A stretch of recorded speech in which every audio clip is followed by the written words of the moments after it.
And I'm gonna play the music and I'm gonna lower it down as low as possible.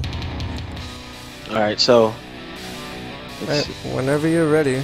Alright, we're already live? Mm-hmm. Alright, what up, New Gaming Order? It's Alexlexus and Mugen Ketsuki coming at you with the post pay-per-view WWE Fastlane review highlight or whatever the hell you want to call it. So, introductional faction. We back like the Juggernaut, bitch. We're coming at you live.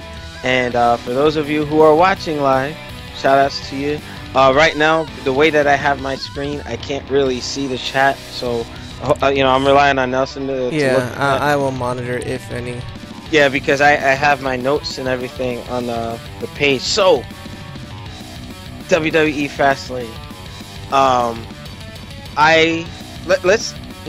Let's go like this. Overall, before we go into specific matches and key moments in that pay-per-view, what do you give?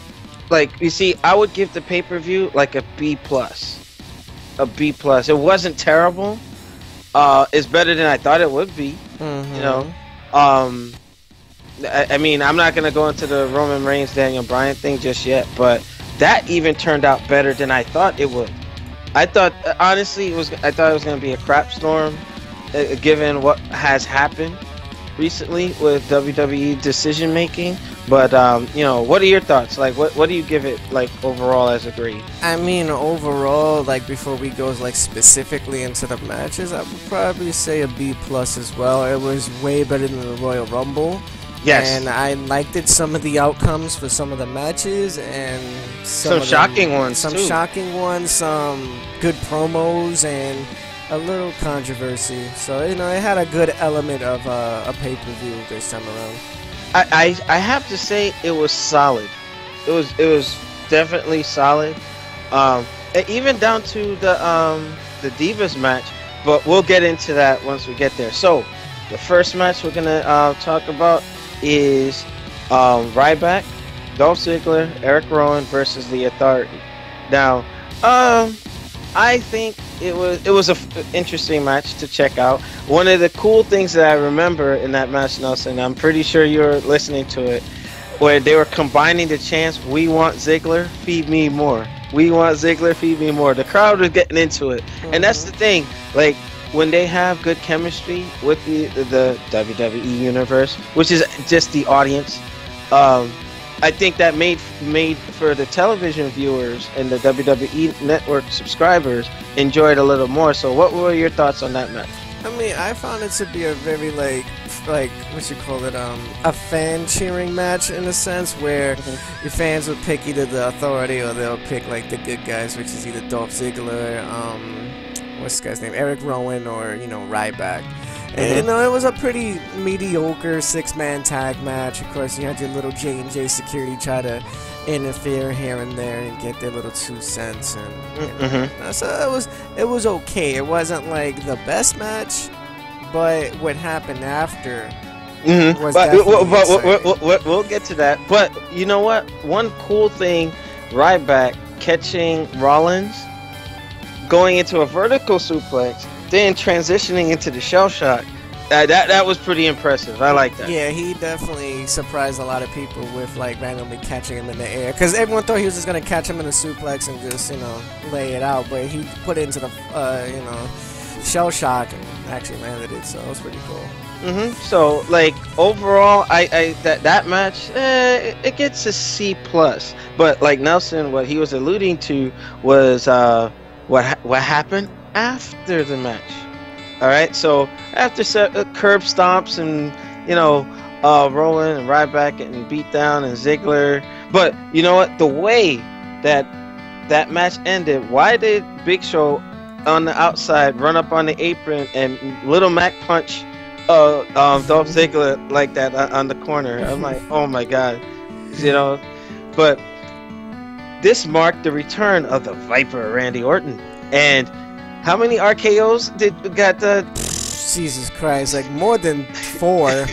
Because J&J security got RKO'd. And why did homeboy Jamie Noble jump off the top ropes, getting DOA'd, countered like in the air. He went for a splash and Randy Orton RKO'd him. That was an obvious like RKO though. I mean, you had to seen that coming. I'm pretty sure the crowd did. Oh my god! Like he's like, yeah, RKO me. Yeah. Randy, you ready? And then he's like, wee. Yeah. He ate that one real good. But all in all, welcome back, Randy Orton. Now, whether he's gonna be a face or a heel, we don't know. And then Sheamus is due to return. So where are they gonna fit now that 35 days to WrestleMania 31? That's going to be a rather interesting situation. So, but overall, I thought it was good. All right, now moving on to the next match, Goldust versus Stardust. Now this featured Stardust coming out with more of his Cody Rhodes colors, so to speak, but he still had the flair of Stardust in him from the tag team element in terms of the look. But it was a solid match, and one thing folks have to remember, Dustin Rhodes can still wrestle his ass off. That man, it has a true balance of in-ring tactician work and whatnot, and still being able to fly around and do his thing. I thought it was a very solid match, and the way that it ended, it ended right. Goldust is more experienced. He had more time to mature on the wrestling circuit, and he beat him. So Nelson, what are your thoughts on that match? Well, it was definitely an interesting match of brothers fighting each other. You had a couple of matches in history where you had like Owen Brothers Hart, Brothers Hart, Brothers of Destructions fighting each other. Certain tag team partners fighting each other and stuff Primetime like players. Yep. The Briscoe brothers. You had a lot of family feuding, and this was one of them. But it was a weirdly yet unique way how you had the entity Goldust, which is a very long time founded wrestler in the WWE, and now Cody Rhodes, aka Stardust, which is now taking on, I guess you could say, like the outer shell of what Goldust has created for him. So I guess it's going down like the family pipeline with them two. And, it was a common match. Goldust won and tried to change his brother's mindset, but it only made Cody or Stardust more anger and to fuel the persona and go into it more. Now, Nelson, do you remember how the crowd... you see, the writers did a smart thing, because it's like they're trying to get Cody to snap out of this Stardust stuff. And you know what? Me and Shinmore, when we were watching it, I was kind of mad how the announcer says, from the fifth dimension. Really? They skipped the fourth dimension. They went straight to the fifth dimension, hailing from Stardust. I'm like, unbelievable. That just stood out to me. But the audience, or the WWE Universe, kept chanting for Cody. And it was making him mad. And he was just covering his ears, and he's like, no, Stardust. And I thought that was an interesting touch, But, yeah, I wonder how this is going to end up at WrestleMania, because it's definitely going to either come to a conclusion there or possibly after WrestleMania. But what are your predictions with the Rhodes family conflict once again? I mean, it's going to pick up again, because it's not over, as what Cody said. You've seen after the match, they got into the back and he was talking to his dad, saying oh, you're not my dad, you're behind me, you're following in my footsteps and all that.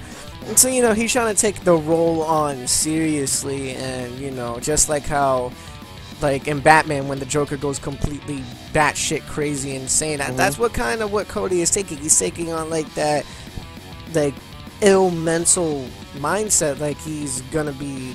Yeah, he lost driven it. to his character. Yeah. But it's definitely... Based on what the crowd is, it wasn't boos, it wasn't cheers. It was very quiet, because it was, like I said, it was a whole mindset, somewhat serious thing going on. So, And the funny thing, Lawler was, or one of the announcers said something that Stardust goes home painted like that, or he goes home in character. What the heck? Yeah, it's a thing where lucha wrestlers and stuff like that, they live with the mask. Yeah. Well, I thought that was an interesting touch, but all in all, in ring, good match, but like you said, the crowd wasn't really as popping with it, so I give it like about a C. I give it a B for technical effort in the ring, but overall, it just, they need something to jive the crowd if this feud should continue, you know. But that's pretty much what we got on that one. Moving on to the next match, the Usos versus Cesaro and Tyson Kidd.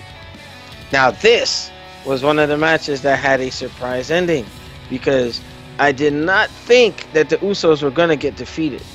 And the thing that really stands out in my mind is Tyson Kidd and Cesaro haven't been a tag team that long, and then you give them the titles so quickly, you know? That's like, But then again, it makes me wonder if they took the titles from the Usos from either injury, or they didn't want them to fight the Ascension. You know what I mean? You know, you can't have your Golden Boys losing to like these new super heels that are up and coming, you know?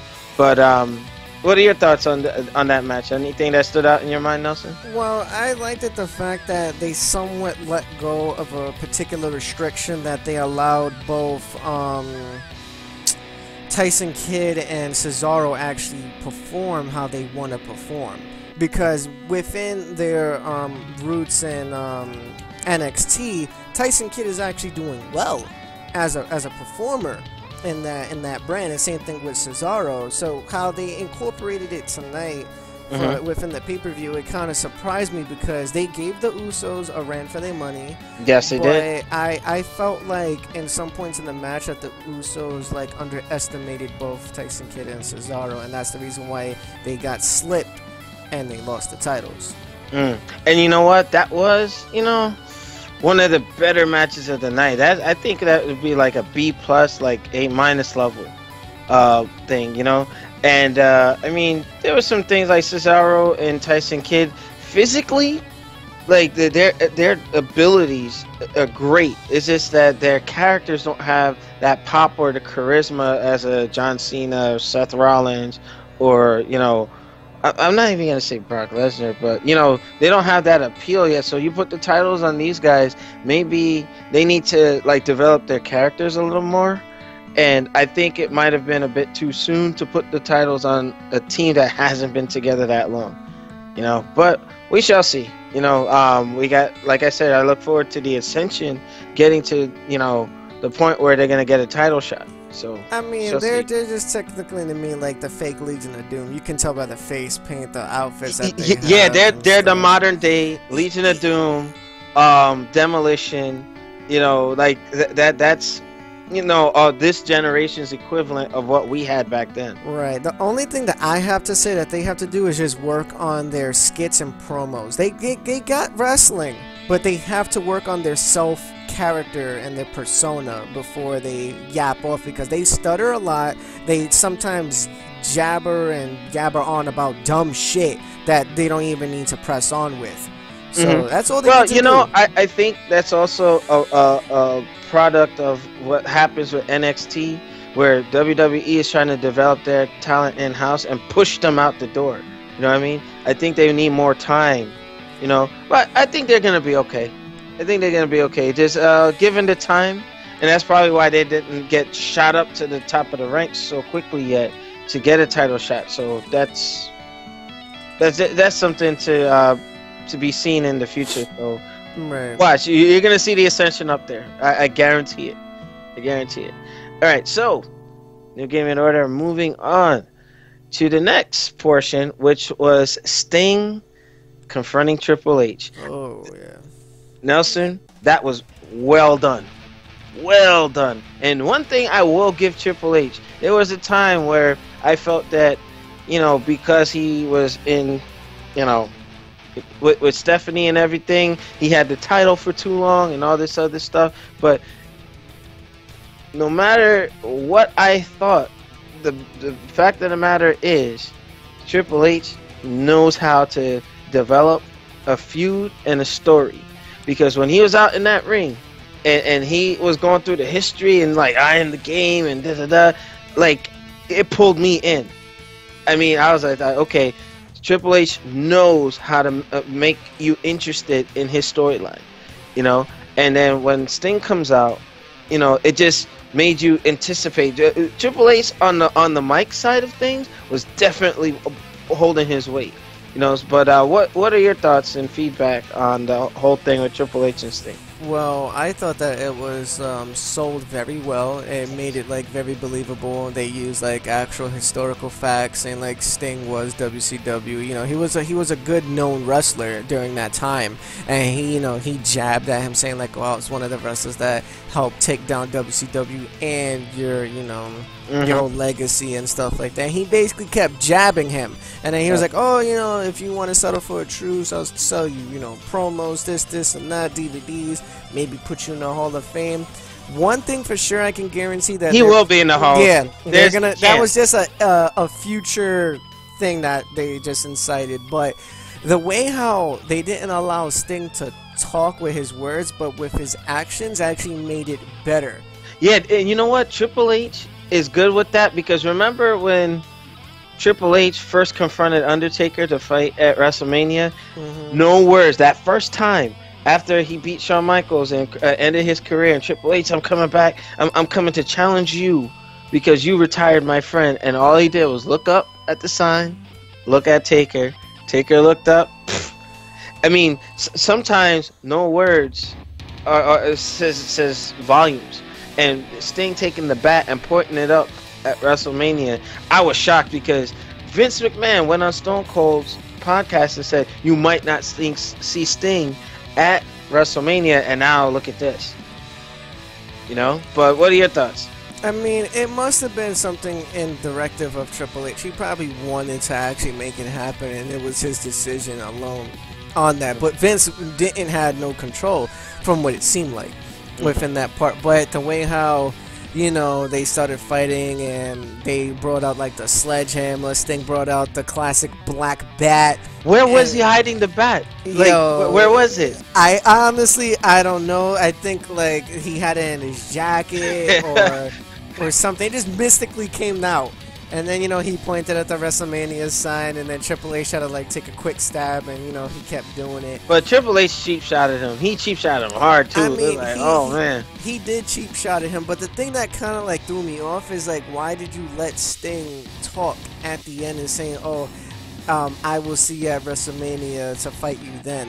Why you know what happened, Nelson? Throughout that pay-per-view, me and Shin were watching, they must have had a mic somewhere, because I've never seen that before on other pay-per-views. You could hear almost everything that they were saying in ring. And there was a guy heckling Sting, like, "Oh, take the offer, Sting." Like, you hear him clear as day.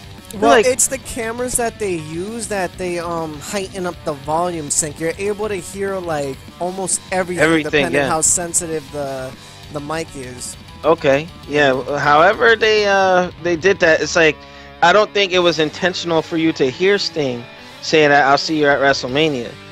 So yeah, the stoic superhero look that he had, like, kind of got messed up with that, but I don't think it was intentional. Right. But with that, it's just I thought about it, and part of me is like, why is Triple H getting first crack at Sting? You know what I mean? But if you really look at the roster, it's all young guys, and yeah, I would say about a good 85% are all new people, and you can't just throw anybody in there with Sting, So yeah, Triple H and Taker are the last two that are still semi-active.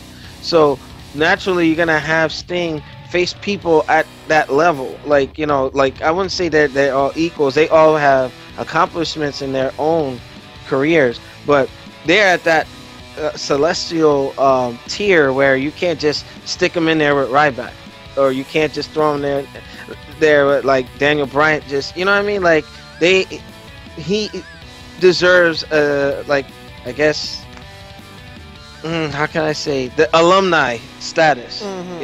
So I think that's kind of. But then again, I said, man, why Triple H first? But who else do they got? Who else do they got? The only other person you can do is what Big Show, but Big Show and Sting fought a lot in WCW, and you probably have like 2 or 3 more wrestlers that's from WCW that's in WWE, but you can't, you can't use that roster. And the whole point of it was that they wanted to use somewhere as of Attitude Era versus WCW Nitro, like Monday Night War kind of feuding. Yes. So okay. that created a old school relic essence of like, all right, we might get an old school match now. Yeah, that's only gonna be fan service to those of us that went through the Golden Era, the Attitude Era, and whatnot. So, with that, you know, the younger crowd may not know what's going on, but I mean, if they pass the history down, they know who Sting is. They know what he's done for WCW, and this is going to be a very interesting match at WrestleMania. And both can perform well, and we haven't seen Sting in the ring for a long time. And mind you, he's 5 years older than Undertaker. So, you know, we'll do some research to see, like, hey, if he's in good health, if it's going to be that match caliber that Sting has always been able to deliver. But it remains to be seen. All right. So, you know, the one thing though I will say before we move on, that confrontation, I give it like a B, because I expected Sting to come in a more ominous way. You know what I mean? Like more like a Mankind or Undertaker type way, or Boogeyman, you know. But it's but the thing was, they wanted to just get it over with kind of sense. It wasn't. But like, good things shouldn't be rushed. That's exactly it. Because, you know, there could have been a lot of different entrances that Sting could have took upon. They could have just had the black, you know, arena and just the light emanating on him and just walking out with like the original attire with the bat pointing at him. Yeah, he could have came down from the sky with the wire like he did in a couple. But they won't do that anymore. They after Owen, never again. So it's a lot of different things, but they did wanted to get that promo and push quick and easy out of the way, and it did sell very well. It was very convincing that it was made very loud and clear that Triple H and Sting will now officially meet at WrestleMania in the next 5 weeks. Yep, 35 days, man. 35 days. All right, so moving on to the next match, the Divas Championship, Paige versus Nikki Bella. Yes, and that is what we call a time waster. Here's the thing, you know, Paige has that wrestling style. Her move repertoire is reminiscent of a lot of the Japanese female athletes, New Japan Pro and whatnot. And it's just, I mean, I don't know. The Bellas are getting kind of old for me. Like, if they only have Nikki Bella with the title because of Total Divas, I think it's getting old. Paige was more than deserving. I didn't like how that match ended. I give that a C minus. Paige should have won, but if they're trying to give her a WrestleMania moment, then that's another thing. But you know, Paige performed well. You know, it's just, man, why steal it from her? And she was doing so well in the match, and then she cheated. Nikki Bella cheated, holding her tights and stuff. They could have. They could have done that better. What are your thoughts, Nelson? Well, here's my take on it. I don't really care that much on the Divas division, unlike how they are doing well in TNA and other wrestling companies. They actually got that down pack. Even NXT's Diva division is fucking insane. Because Ric Flair's daughter is like champ over there kicking ass, bro. Well, she lost the title recently to I can't remember her goddamn name though, but that's for another time. The in-ring ability for Nikki Bella is kind of very poor, and you really never see her wrestle or out-wrestle any other diva until just recently when she acquired the title, if you haven't noticed. But Paige came from a actual wrestling background. Yeah. And she actually went to school. She's like apparently ridiculously good. And she also does a lot of international wrestling. Thank you, Sasha Banks. That's the girl who has the championship in NXT now. Thank you. But you really don't have that much in-ring ability with Nikki Bella. Brie has a little bit more because you know she's been training with Daniel Bryan, yeah, and you know some stuff like that. Yeah. But I honestly Nikki Bella just looks good. I mean, she looks appealing for an ideal diva of how they should be, like appearance-wise, but in-ring ability, no. Like, hands down, Paige should have took that match. She even had the submission hold on her, but magically popped out, you know, got the pull in with the tights, and lost the match. I mean, a lot of these matches were kind of like, are you serious? Did this just really happen? So yeah, you see, and like you said, it was a waste of time to watch the match if you're just gonna have Nikki Bella win, and you build up this feud just for the heel still takes it. Come on, man, like, I was hoping for another title change, but it was what it was. I was disappointed. I just hope like some of the divas actually get better or start to take a bigger step in their role, like how Naomi's starting to take a bigger step now. Do you already have AJ? You know, she's basically made like a pinnacle of what a diva should be as well. Yeah, she was the best mix of looking beautiful and being that tactician in the ring, you know. So, I mean, but before we move on to the Dean Ambrose and Wade Barrett, the divas of today, how would you compare them to the Alundra Blaze era?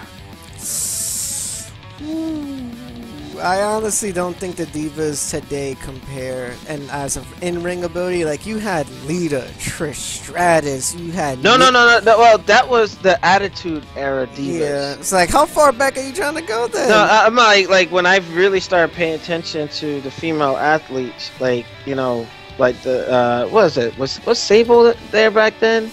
I'm trying to remember. I'm getting old. Are you talking about like before Attitude Era? You're talking about like remember yeah. Because my thing is, honestly, I think that the divas of today, I guess, with the whole archive of movesets and all that, and you know, lessons learned, from, you know, I think that the new athletes of today have a larger library to pull from. In terms of how to be, you know, how to improve their skills and such, you know. But you're talking about like the likes of Mae Young and what's her name? Sunny. You're talking about old school. Oh my God, Luna. Yeah. Oh man, no, it's definitely a lot different from how it was back then.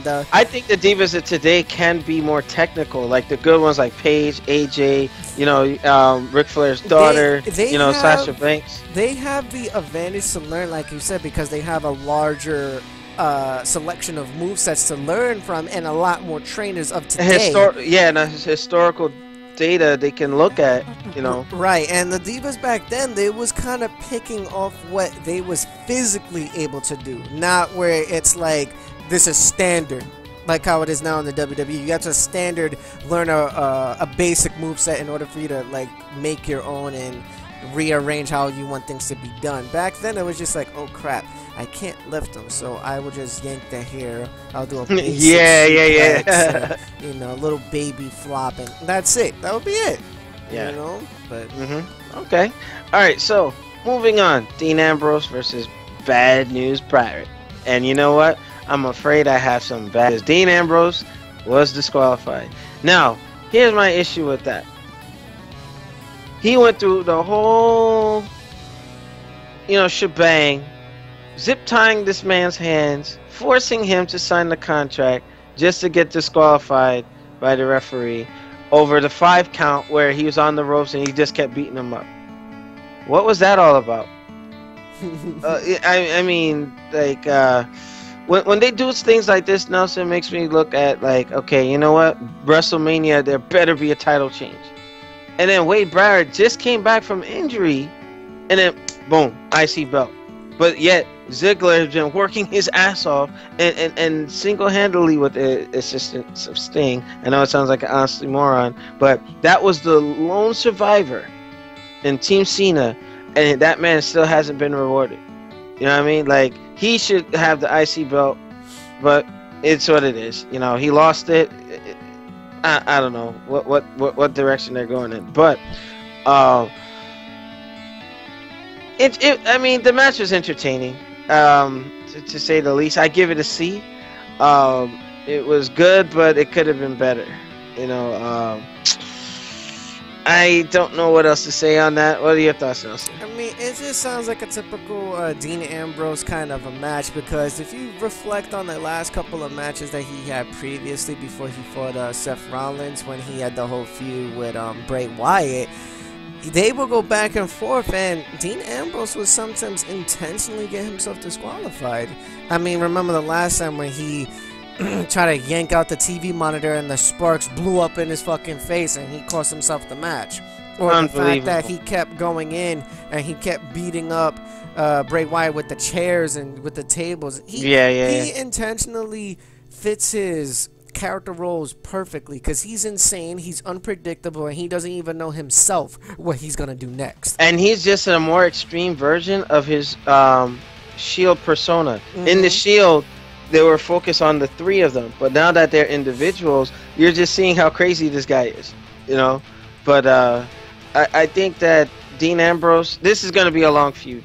I definitely see this mid-card thing really bringing more attention back to the IC belt, so to speak.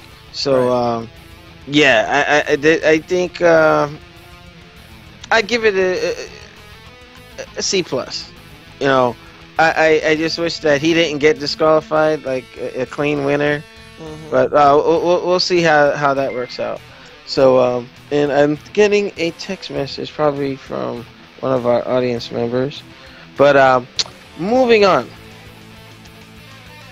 Bray Wyatt posing as the Undertaker. Now, when this was going down, New Gaming Order, I text Nelson after it happened, and me and Shinwa are watching. I'm like, what is Undertaker doing here? You know what I mean? They had the Druids, they had the Catholic hymn, you know, the Gothic singing and all that, and then a black casket comes out. Now, in my head, I'm thinking, well, you know, Taker, you know, the streak was defeated, and he probably was in the casket. The casket gets to ringside.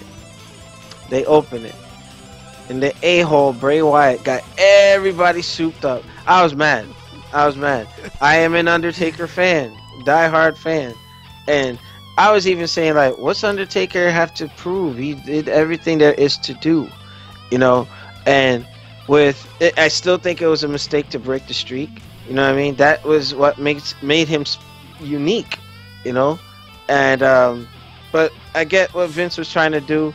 They gave him the streak, and Undertaker gave it back, paying it forward for the business, so they can build Brock into a super heel, whatever.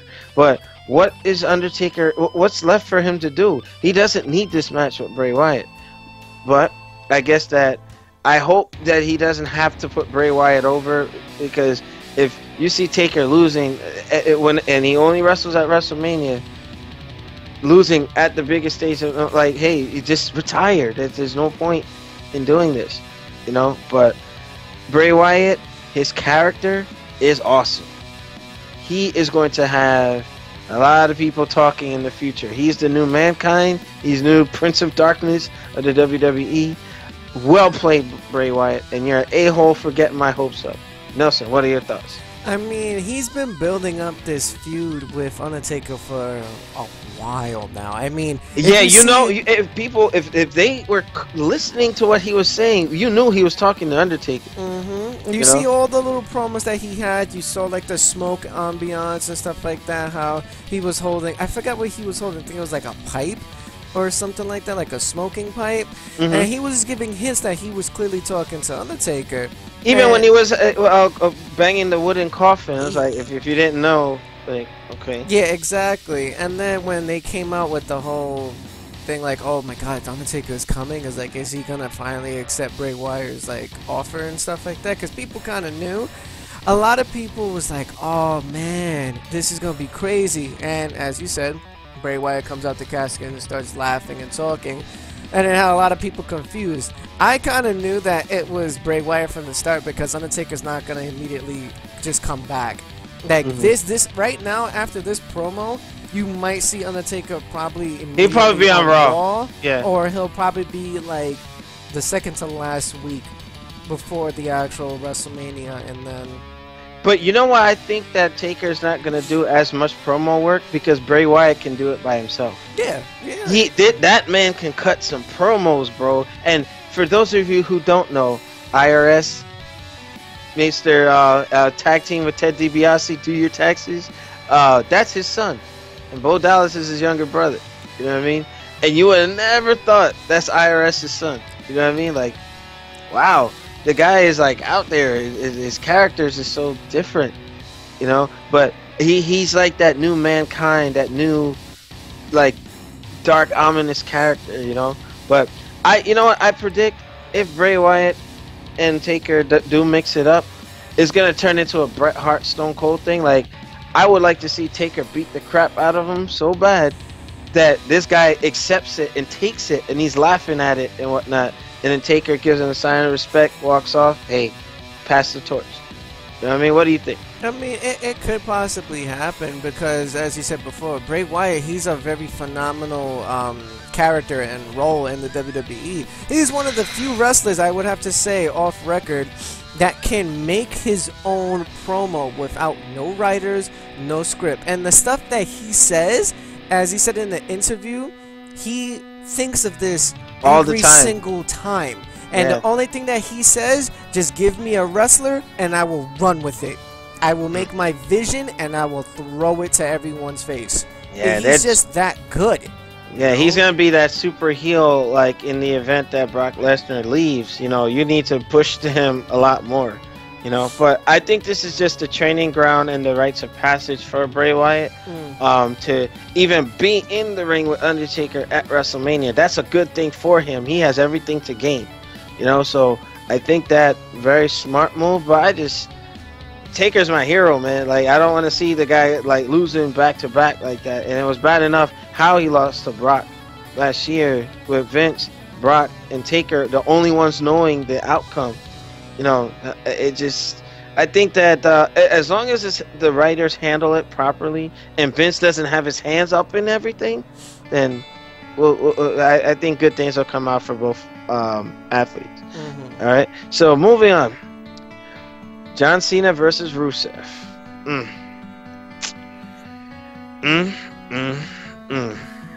Now, here's my thing, New Game in Order. This is just my opinion. You may not like them. You can leave your comments below or do a response video. One thing that I have always questioned is why Cena gets a bad rap. Now, I know a lot of folks have this in their head where, oh, Cena can't wrestle, he's too stiff and all this other stuff. Why don't you lace up your boots and get into a fucking ring? A lot of folks like to complain and hate this man, but you know, you cannot take away this man's dedication and work.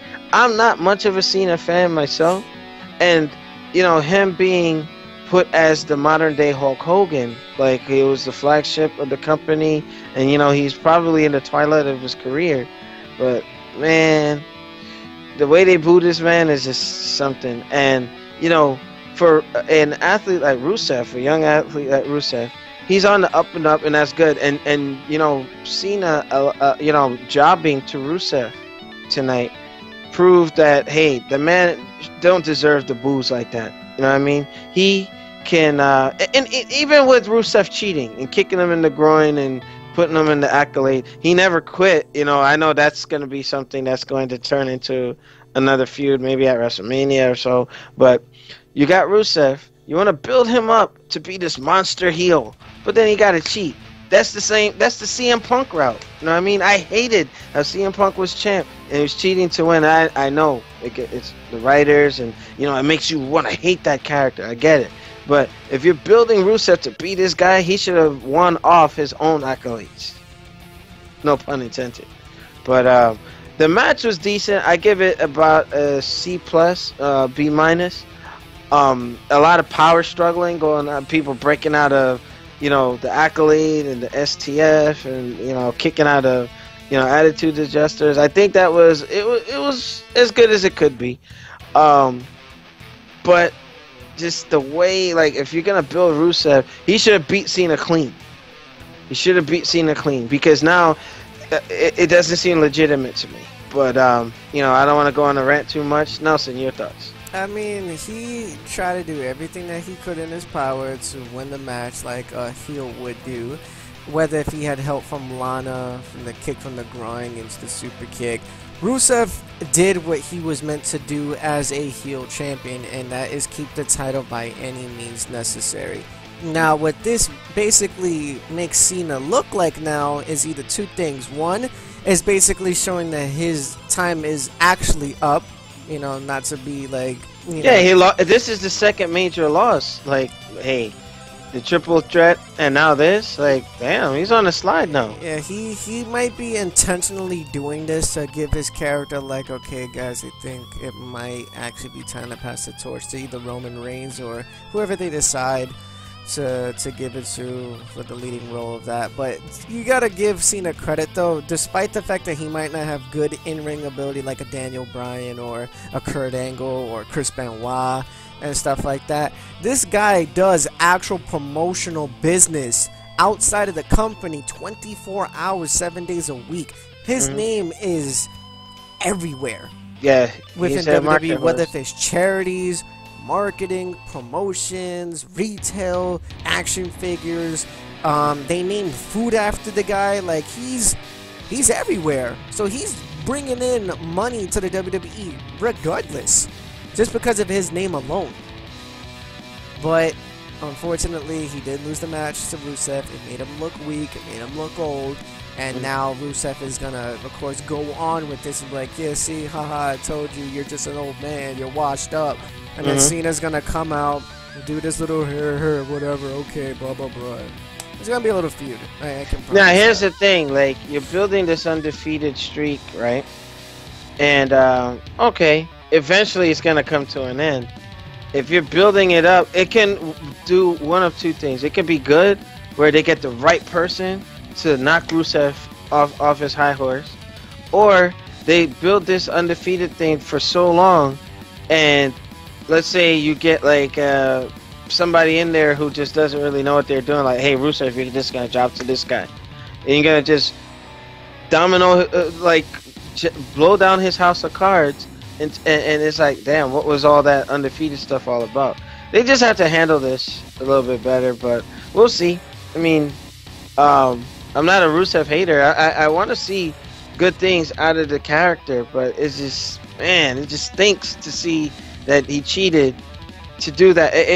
I think this would have been a good time for Cena to just lose clean, you know. But it's what it is. But moving on, Roman Reigns versus Daniel Bryan. Now, I was very shocked by this. I did not think it was going to conclude the way it did. But the one thing that I always respect about Daniel Bryan, he's a man of class. You know, a strong sportsman, in my eyes, earns my respect right off the bat. You know, I would say Daniel Bryan did indeed carry this match.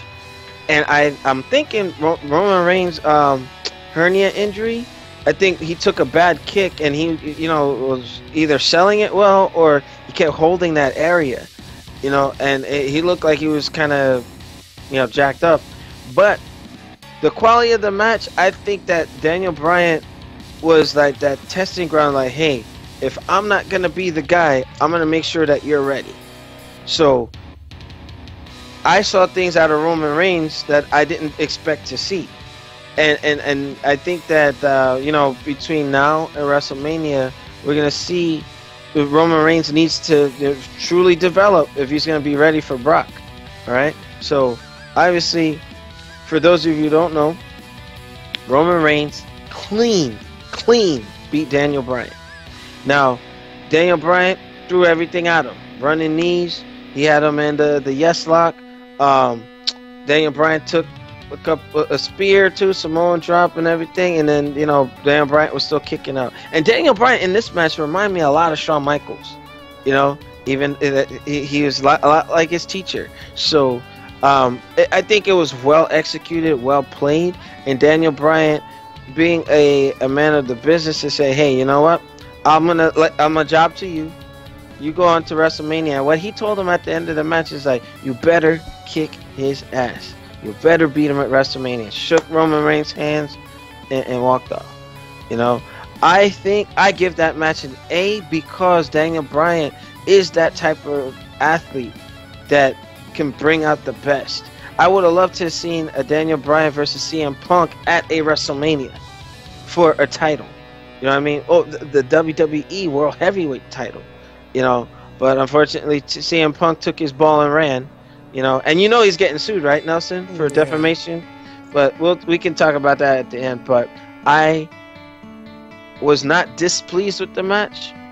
There were some slow moments, but the crowd was definitely either divided or just disinterested. You know, you had more of a pop in the first match.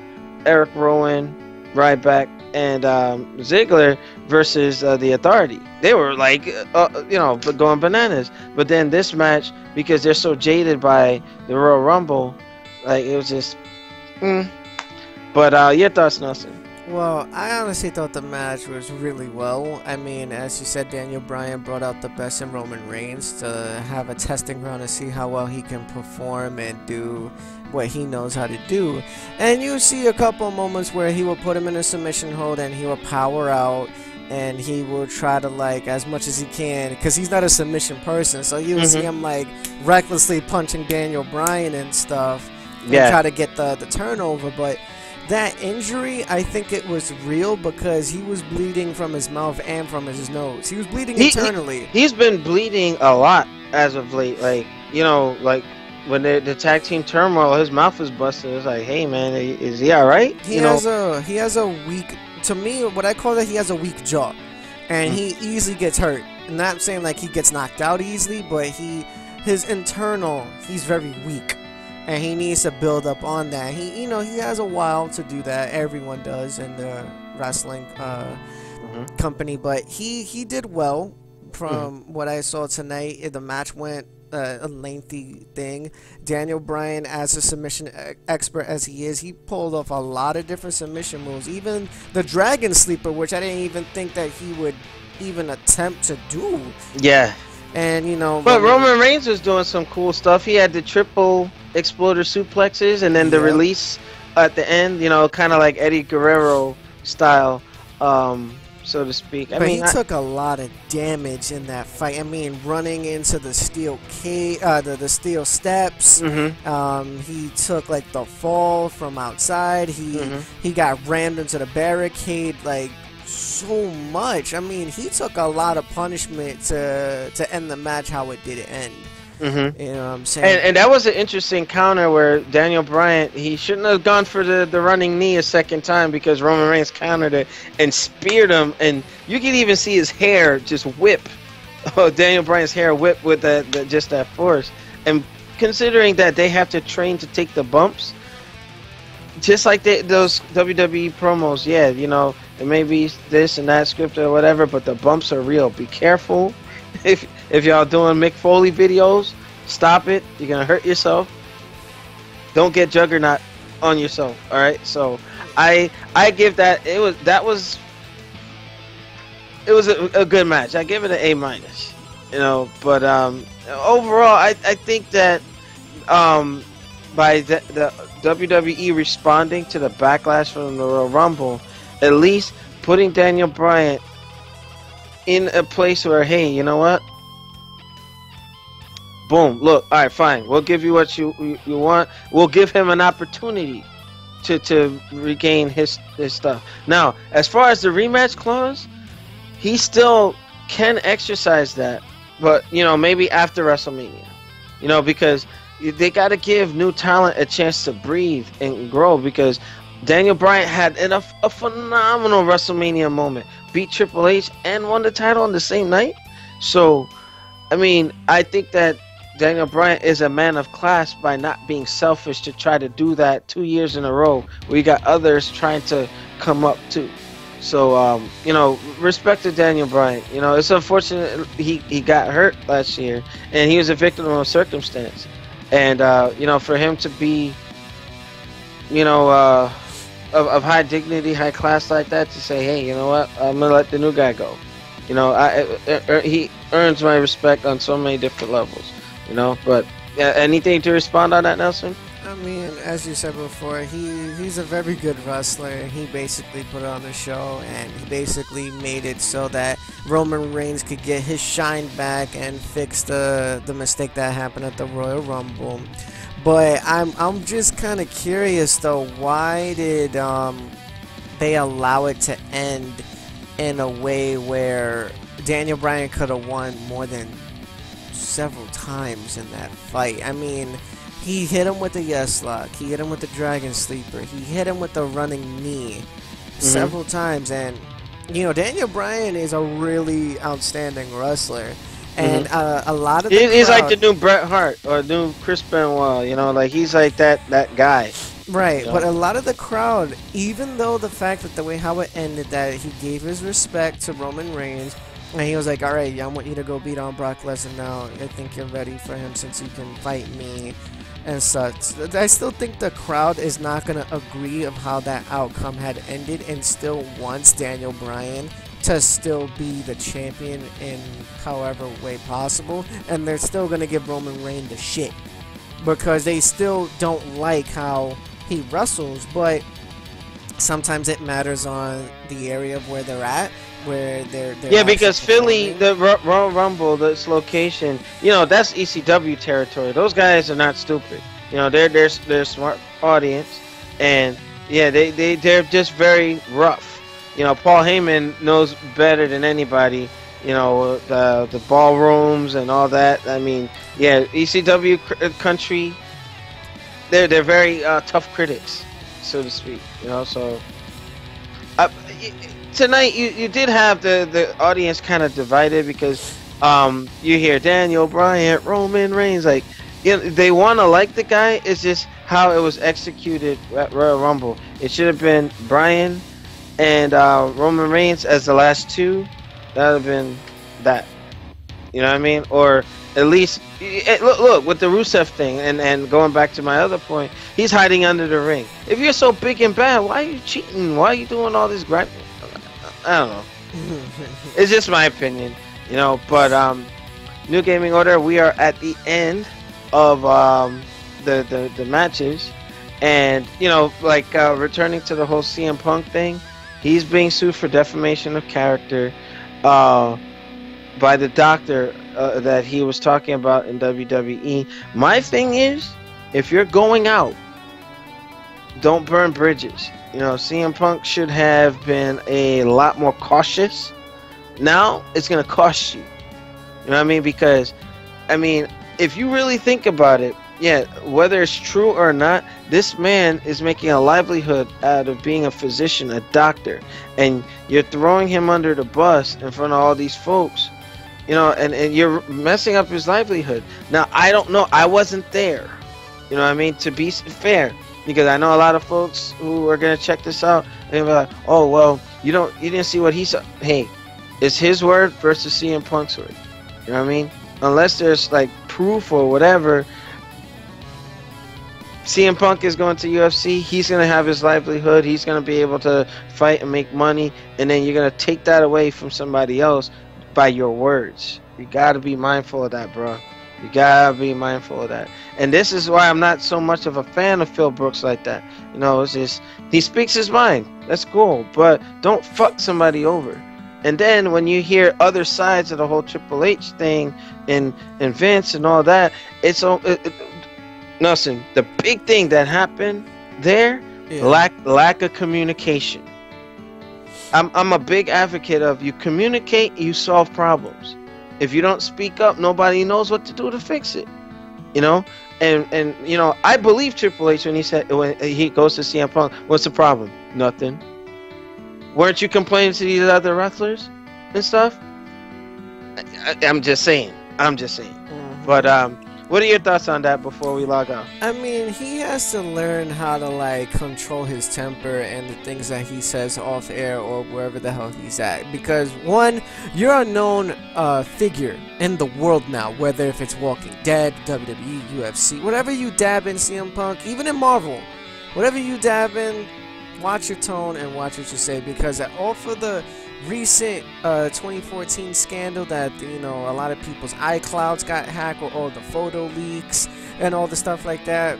With the recent thing with what the hell is this fucking guy's name, man? Seth Rollins with his Instagram thing with showing his ex and all this other shit, and the current girl from NXT showing nudie pics, and it's gone too much. So information is very sensitive on the internet, and you accusing a physician of certain things, and you know it is his word against CM Punk's. We really don't know. This is basically stuff that we're reading off of the internet, and we're just reiterating it back, you know, to you guys, so you guys can get like you know, insight of it. But CM Punk hopefully doesn't get more screwed than his what position he's putting himself into.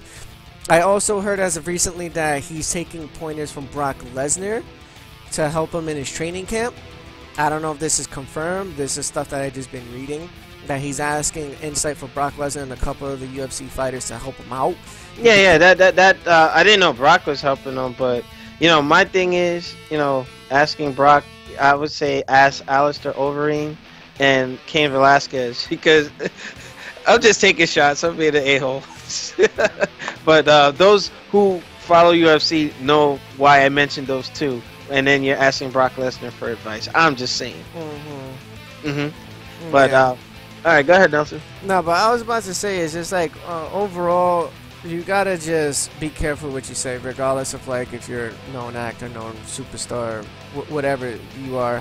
Is just be careful what you do, because it does have a lot of consequences in life, and you're suffering heavy now for leaving the WWE on a seriously fucked up bad note. Whether if they did screw you over by sending, you know, divorce papers. Oh no, not divorce papers. Sorry. What, the termination? The termination papers. Sorry, the termination papers on the day of your wedding.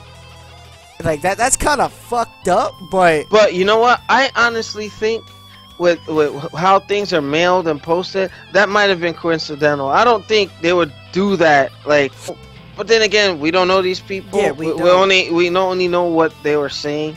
But I just think that it was a lot of overreaction from one side more than other, but they were both wrongs on both sides. And I think CM Punk was just a little too lashing, going at Ryback like that, and all these other people, you know, like, damn, he thought he was like God's gift to wrestling. And guess what? The wrestling industry is still going on, and you're not in it. That's it. That's all I gotta say. DX style, baby. But yeah. With that, you were gonna bring this to a close. Any announcements, Nelson, before we log? Just basically keep up with the channel, guys, with newgamingorder.com, our official website, where we, you know, is the all inside of information, like a central hub that you can check out videos, our recent posts, you know, social media links and so forth. I just recently made a Twitch channel, so just in case if the main channel is occupied, we will still have each and every individual member's Twitch, so you can check them out for individual personalities, whether if they're streaming the new Dragon Ball Z Xenoverse, whether they're streaming Forza 5, or, you know, WWE 2K15, UFC, you know. Shinwar is actually going to be scheduled to stream Xenoverse on Tuesday. So stay tuned for that. Okay, that's good. We have a couple of comments here. I'm not going to read them during this video. I'll probably read them after, you know, we cut. But there's definitely a very weird yet kind of exciting thing to see in a pay-per-view, because it kind of shows that they're trying to fix things, and then at the same time they're trying to better by getting more user fan base for the on and upcoming pay-per-views. And now the next one that we have to wait for is 5 weeks to the big event, WrestleMania, the Super Bowl of wrestling entertainment. You know, so oh yeah, dig it. Hopefully we can see some great matches out of that. Let's see who we have in the chat. We have Slinky Jim, what's up? NYC, shout out. NYC Playboy 78, what's up? We have Scott, what's going on? What's up? Thank you for checking us out. We appreciate you guys. Let's see. Juan the Boss 13, that's your opinion, but I'm not gonna say. No, what you just can said. you can share it. No, I mean it's like he has his opinion of like how the podcast is. You know, I'm gonna let him hold that because that's your opinion. Okay. And if you don't like what you see, you can always just make your exit. That's simple as that. Constructive criticism. We have to accept. I'm not like, I'm sorry, I'm not like these die-hard wrestling fans that only stream wrestling games and only talk about wrestling. We're running a network, so we're trying to dab into like literally everything. Different everything. And it's hard to especially consecutively keep going at that pace and keep in sight with every information, try to make it like interesting to everyone. Not everyone's gonna like it, but like I said, I don't want to just ramble about dumb shit. No worries. I'll take a look at the comments, and then we always listen to feedback. Mm-hmm. Oh, also, after every major pay-per-view, we will do a follow-up podcast. So this is going to be a regular thing. So stay tuned, guys. All right. Anything else, Nelson? Just as I was mentioning before, just check out the YouTube channel. Check out the Twitch channel, whether if you're doing podcasting or actual live streaming things with like, playing with the audience or whatnot. We're trying to update as much as we can possible, and we do like to take a lot of feedback from you guys, and that will greatly help us. Whether if you want like music, which we're adding now into like future streams, whether if you want to have like specific scheduling times, which I'm in the process with working with myself, Alex, and the team. And we're just trying to get everything compiled up together. So this is trying to like play catch up for 2014 and rolling into the new year going in strong. So alrighty. And with that, New Game in Order, we out like the Juggernaut, bitch. This has been Alexlexus, Mugen Ketsuki, aka Nelson Del Rio, and we'll see you next time on the New Gaming Order podcast show. Make sure you check us out live Thursday nights, weekly podcast, gaming, and the hot topics. We'll see you later.